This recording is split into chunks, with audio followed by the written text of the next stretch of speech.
Alors, Madame Caron, vous connaissez bien la Piazzetta pour y être déjà venue, mais c'est votre première visite à Saint-Hilaire. À Saint-Hilaire, oui. Alors, avez-vous hâte de découvrir un peu la cuisine? Écoute, moi, j'ai déjà le nez qui frétille. J'adore. Je suis très gourmande et très curieuse. Oh, wow. Mesdames, vous Oui, êtes prêtes? certainement. On est très prêts. Absolument. Excellent. Très gourmande et très curieuse. Puis je suis très sensible aux odeurs, aux parfums. J'adore les parfums, puis j'adore les odeurs de cuisine. Alors là, je suis aux anges. Oui, On va vous faire découvrir ça, mesdames. Qu'est-ce que c'est? On commence avec la petite salade de Beauce qui est juste ici. Donc, une salade froide avec une vinaigrette de Beauce qui est faite à la Piazzetta. Cette vinaigrette-là, c'est à base de sirop d'érable avec un mélange d'épices de Philippe de Vienne.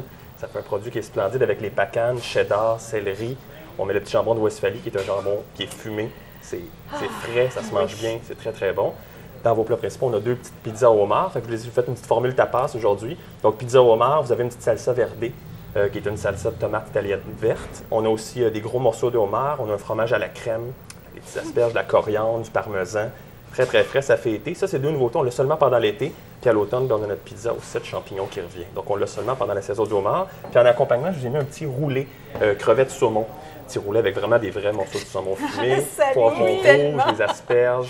Puis vous ferez attention, juste ici, je vous ai mis des petits piments serrano. C'est un piment qui est très, très relevé, donc on y va avec modération. OK. Si on est courageuse. Si vous êtes courageuse. Ouais. Il parle une langue que j'aime. Ah oui? Ah oui, là. Pour accompagner, mesdames, je vous offre un petit Pfaffenheim qui est un pinot gris. C'est un vin d'Alsace, donc un vin français. Ça va être vif, ça va être frais dans les agrumes, ça va être fantastique avec vos beaux plats d'aujourd'hui. Et on a tous les assortiments là, pour aller avec les petits roulés. Moi, je dois avouer que je suis déjà une fanatique de la salade de Beauce, donc je vais goûter au roulé. Qui est très belle en plus. Oui. Hein.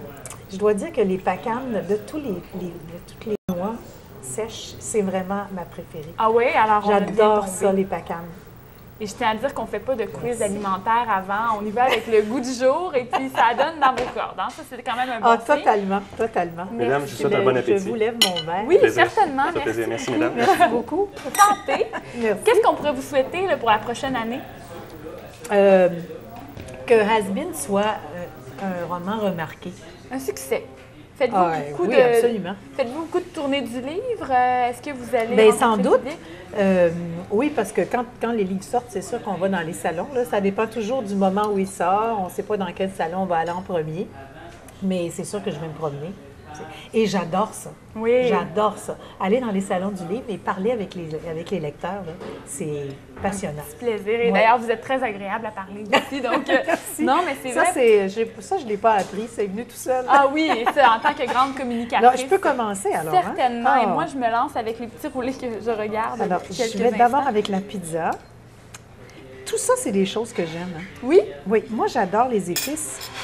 Les herbes, les épices, les légumes. En fait, j'aime pas mal tout. À part le foie, là, il n'y a pas grand-chose que je ne mange pas. Il y a encore du pâté de foie, j'adore ça, mais pas le foie. En tant que lui-même. tel. Sinon, je mange pas mal de tout. Et puis, est-ce que vous êtes une grande cuisinière ou bien si vous fréquentez beaucoup les restaurants au quotidien? Dégustez, là. Prenez votre temps, savourez. Oh, mais là, je savoure. C'est délicieux. J'aime beaucoup cuisiner, effectivement. Et j'aime beaucoup cuisiner avec les épices. Je fais de la cuisine indienne. Oui, bien, Là, avant de venir ici, justement, là, pour une fête avec des amis, j'ai préparé un énorme chaudron de poulet au beurre. Ça, Wow. c'est vraiment un succès. Puis là, ma fille et mon mari me disaient, j'espère que tu ne fais pas juste ça pour les autres, que tu vas nous en garder. Et j'ai entendu dire aussi que vous aviez un chili très populaire. Est-ce que c'est vrai? Ah oui, mais ça fait un chili, vous savez ça? Oui, moi, Mon je sais Dieu. tout. Un chili très populaire. Oui, je fais du bon chili, c'est vrai. Mais là, ça fait longtemps que j'en ai pas fait. Ouais, C'est le moment. C'est le moment. Et c'est très épicé aussi, donc vous aimez beaucoup aromatiser. Où est-ce que vous J'adore prenez les vos épices. idées? Ben, en fait, je suis curieuse. Puis, il y a une chose qui m'a qui m'a encore plus, je dirais, ouvert, aiguisé la curiosité. C'est que depuis presque 3 ans maintenant, je fais du bénévolat dans la cuisine du restaurant Robin des Bois à Montréal. Wow! Et tu sais, quand tu fais du bénévolat, tout le monde s'imagine que c'est pour, tu sais, donner de ton temps puis faire un sacrifice. En fait, là, c'est bien plus un plaisir qu'autre Oui. chose. Et j'y vais pratiquement toutes les semaines. un après-midi dans la cuisine pendant 3 heures. Et là, j'ai tellement appris de choses que ça m'a ouvert les papilles à différents mélanges d'épices. Les chefs là-bas sont très curieux, sont très inventifs et très aventuriers. Fait que moi, je suis comme ça en général en cuisine. Alors avec eux, j'apprends encore plus. Et d'ailleurs, on va expliquer un petit peu le concept de ce restaurant-là aux gens. C'est que dans le fond, des gens de tous les milieux peuvent aller au restaurant Le Robin des Bois pour justement offrir de leur aide. Exactement. Et puis voilà, je crois que les sous amassés dans ce restaurant-là sont remis à les fondations. En fait, d'abord, c'est un très bon restaurant qui fait de la cuisine de qualité et d'un très bon niveau.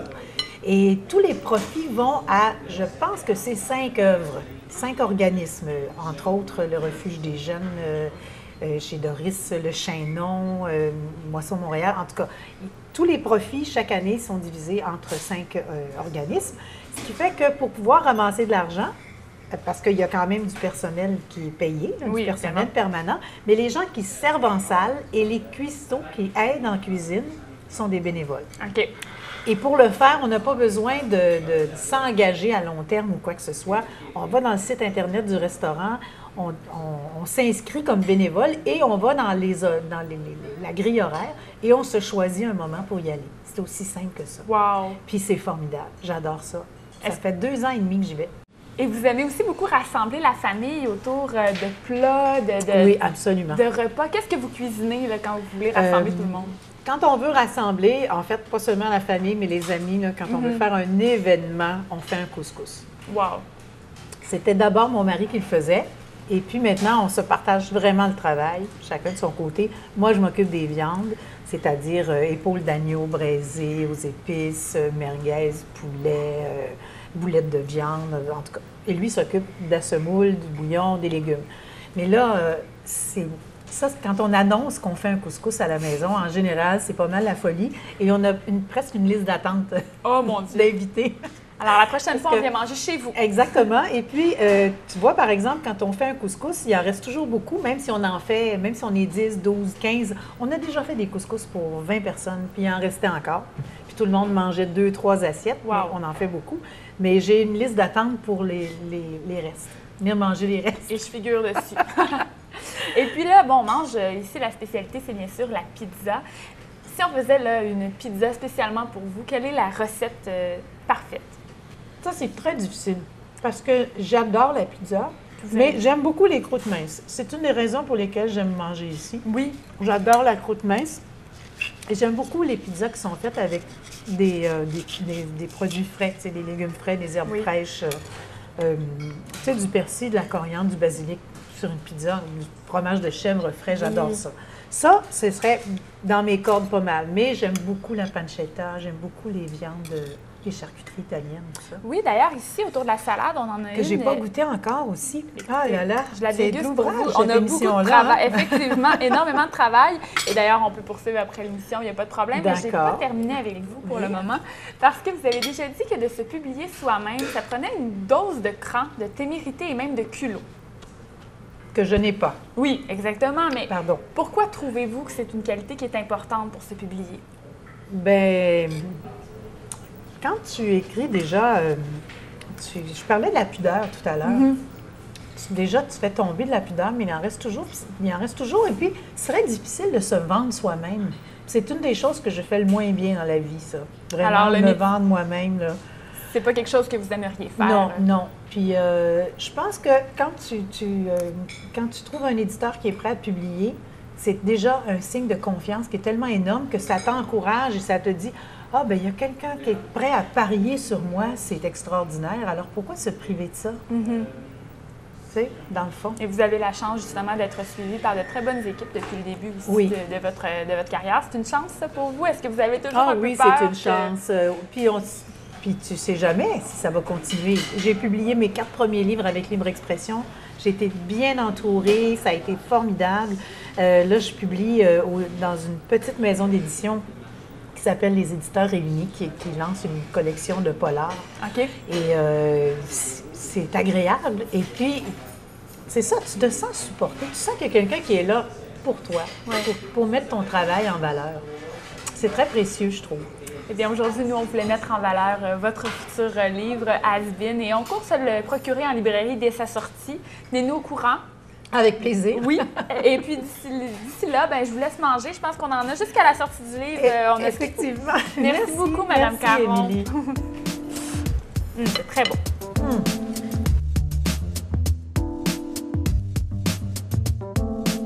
C'est ici que se conclut l'émission, en espérant vous avoir creusé l'appétit pour la prochaine, puisque je recevrai l'auteur et scripteur Louis-Philippe Rivard au restaurant Le Joséphile. D'ici là, n'hésitez pas à suivre notre page Facebook Les mots à la bouche et surtout à vous évader vous aussi au restaurant, question de faire vos découvertes gastronomiques. D'ici là, bon appétit! Monsieur Rivard, on vous dit auteur, scripteur, scénariste. C'est quoi la différence entre tous ces termes-là? Moi, je dis scripteur. En humour, on dit souvent scripteur. Okay. C'est le terme que moi, je garde souvent. On dirait qu'auteur, c'est un petit peu plus sérieux. Je sais pas.